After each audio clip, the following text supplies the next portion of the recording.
అందరికీ నమస్కారం. మనము తెలుగు వ్యాకరణంలోని మనం చెప్పుకుంటూ అందులో హల్లుల్లోని ఇతర భాగాలు మనం చెప్పుకున్నాం. అందులో స్పర్శములు, తర్వాత అనునాసికములు, వర్గయుక్తుల గురించి చెప్పుకోవడం జరిగింది. అయితే ఇప్పుడు మనం ఓష్మాలు, ఈరోజు మనం చెప్పుకోవాల్సిన వీడియో ఏంటంటే ఓష్మములు, అంతస్తములు, ధృతము, ధృత ప్రకృతికము, కళల గురించి మనం ఈవేళ చేసుకుంటాం. అయితే మనకి ధృతము, ధృత ప్రకృతికము, కళలు, అంతస్తములు, ఓష్మములు చెప్పుకున్నాం. అది ఓష్మములు అంటే మనం చెప్పుకున్నాం ముందు. ఇక్కడ ఓష్మములు,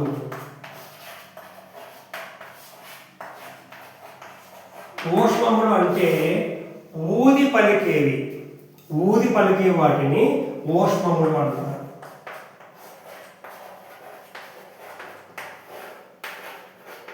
ఊది పలికే వాటిని ఓష్మములు అంటారు.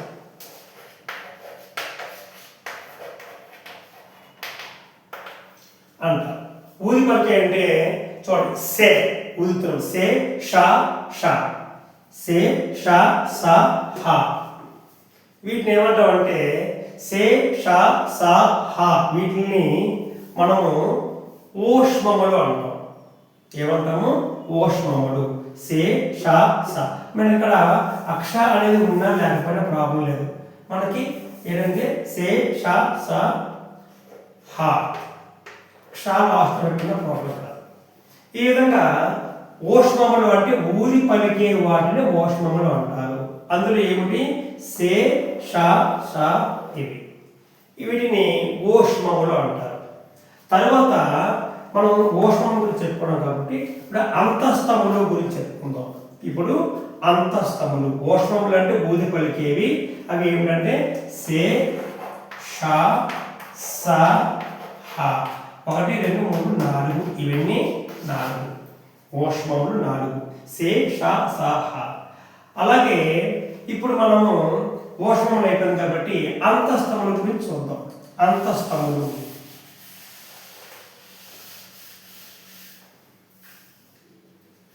అంతస్తములు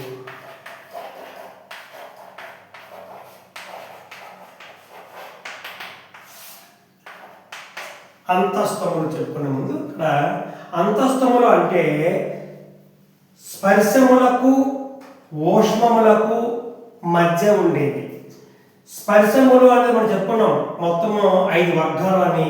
స్పర్శములు అంటే ఉచ్చరించేటప్పుడు నోటితో గట్టిగా పలకడం వలన వాటి స్పర్శములు అంటారు. అవి 5 రకాలు: కావర్గము, చవర్గము, టవర్గము, తావర్గము, తావర్గము, కాకా గాగా ఇన్య, చాచా చాచా ఇనే, టాటా డాటా అన, తాతా దాదా అన, పాపా బాబామ. ఇవన్నీ కూడా ఏమిటంటే ఇంతవరకు కూడా వీటిని స్పర్శములు అంటారు. ఇప్పుడు అంతస్తములు అంటే ఈ స్పర్శములకు ఓష్మములకు మధ్యలో ఉండేది అనమాట. అంటే ఇంతవరకు ఇవన్నీ అంటే కాలు నుండి ఇంతవరకు ఇవన్నీ కూడా ఇవన్నీ స్పర్శములు. అలాగే ఇవన్నీ కూడా శేషాస, ఇవి ఓష్మాలు. అంటే స్పర్శములు అంటే ఇవి ఇంతవరకు, అంటే ఇవన్నీ కూడా మా వరకు కూడా స్పర్శములు. మా అంటే మా ఆఖరి కదా, అంటే స్పర్శములకు అంటే మా వరకు ఉన్నది స్పర్శములు, అంటే స్పర్శములు ఎండింగ్ మా. ఓష్మములు శేషాస. వీటి మధ్యలో ఏమున్నాయి? యా రా రా లా లా వా, ఇవి 6 అన్నమాట. వీటిని అంతస్తములు అంటారు. అంటే ఈ స్పర్శములకు ఓష్మములకు, అంటే శేషాస ఓష్మలు కదా మనకి, శేషాస అనేవి ఓష్మములు, ఇవి స్పర్శములు. స్పర్శములు ఈ స్పర్శములకి, అంటే ఇవన్నీ స్పర్శములు, ఈ ఓష్మములకు మధ్యలో ఉండేవి వాటిని అంతస్తములు అంటారు. ఇవి 6 అన్నమాట. అంటే స్పర్శములకు ఓష్మములకు మధ్యలో ఉండేవి అంతస్తములు. అవి 6. అంటే యా రా రా లా లా, 1 2 3 4 5 6. యా రా రా లా లా వా, ఇవి 6 అన్నమాట. వీటిని అంతస్తములు అని చెప్పేసి అంటారు. అంటే స్పర్శములు అంటే కారణమాగములకు వీటికి ఊష్ణములు శేషాష వీటికి మధ్యలో ఉన్న వీటిని ఏమన్నాం అంటే మనము అంతస్తములు అన్నాం. వీటిని ఏమన్నా మనం అంతస్తములు. ఇప్పుడు తరువాత మనము ధృతము గురించి చెప్పుకుంటాం.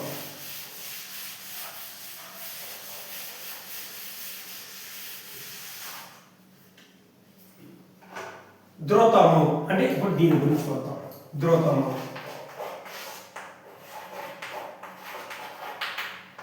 అంటే నకారాన్ని ధృతం అంటారు. నకారాన్ని ధృతం అంటారు.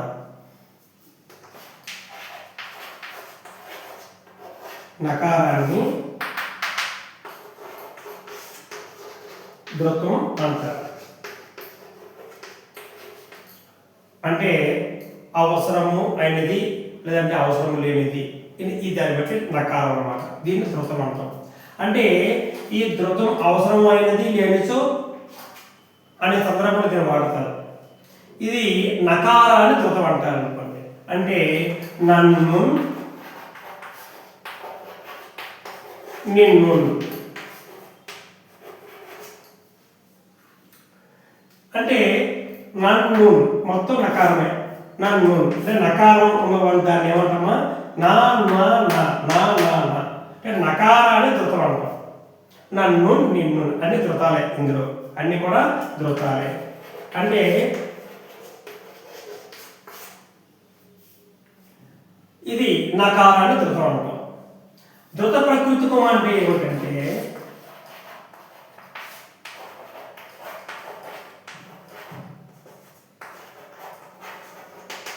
ధృత ప్రకృతికము నకారాన్ని ధృతం అంటారు. నన్ను ఇది నకారమే నకారమే ఇది ధృతాలే. ధృత ప్రకృతికం అంటే నకారము చివరగా గల పదాలు ని ధృత ప్రకృతికం అంటారు. అంటే నకారము పదము చివర ఉంటే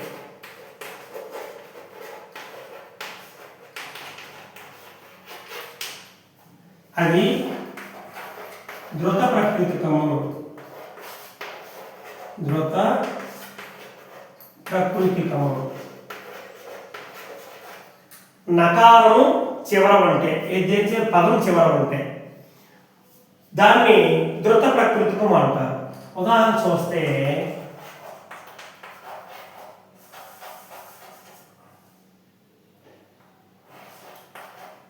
అనేది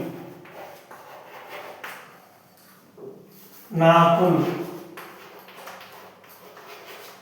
అని పదము చివరి నకారం ఉంది.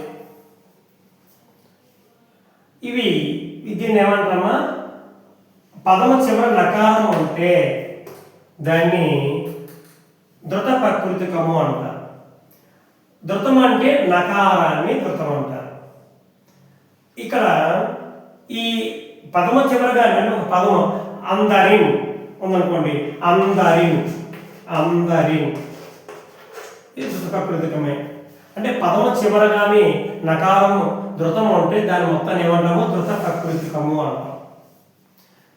ఇప్పుడు కళల గురించి ధృత ప్రకృతి అయిపోయింది. ఇప్పుడు కళల గురించి చెప్పుకుందాం. కళలు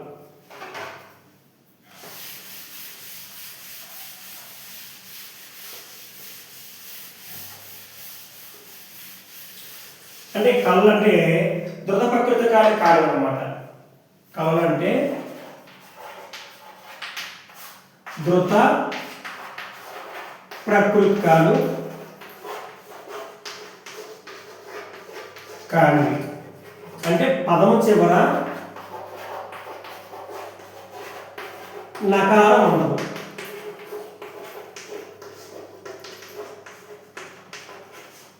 ఉదాహరణ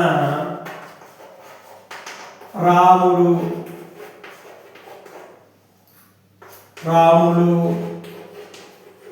హయము అలాగే విష్ణువు అంటే ఇక్కడ ఈ మనకి చివరి నకారం ఉండదు. అంటే ధృత ప్రకృతికం ఉండదు. దీన్ని ఇటువంటి వాటిని కళలు అంటారు అన్నమాట. వీటిని ఏమంటారు కళలు. ధృతం అంటే నకారాన్ని ధృతం అంటారు. నకారాన్ని ధృతం అంటారు. అది నకారం అనేది పదం చివర ఉన్నా లేకపోయినా అర్థం మాత్రం మారదు. కానీ అంటే మొత్తం నకారం ఉంటే దాన్ని ధృతం, అది ఉన్నా లేకపోయినా సరే మాత్రం పదంలో మార్పు ఉండదు. తదుపకృతికం అంటే పదము చివరి నకారకుల్లో ఉంటే దాన్ని తదుపకృతికం అంటారు. తదుపకృతికము కానిది కలదు అన్నమాట. అంటే పదము చివర నకారం అక్కర్లేదు, ఉండదు, దాన్ని కలలు అంటారు. రాముడు, హయము, విష్ణువు పదము చివర నకారం లేదు కాబట్టి దురపకృతికాలు కావు కాబట్టి ఇవి కళలు అని చెప్పేసి అంటారు. మనం ఇంతవరకు కూడా హల్లుల్లోని మనము ఇతర భాగాలు కూడా పూర్తి చేసుకున్నాము. తరువాత వీడియోలో మనం ఉభయాక్షరాల గురించి నేర్చుకుందాం. ధన్యవాదాలు.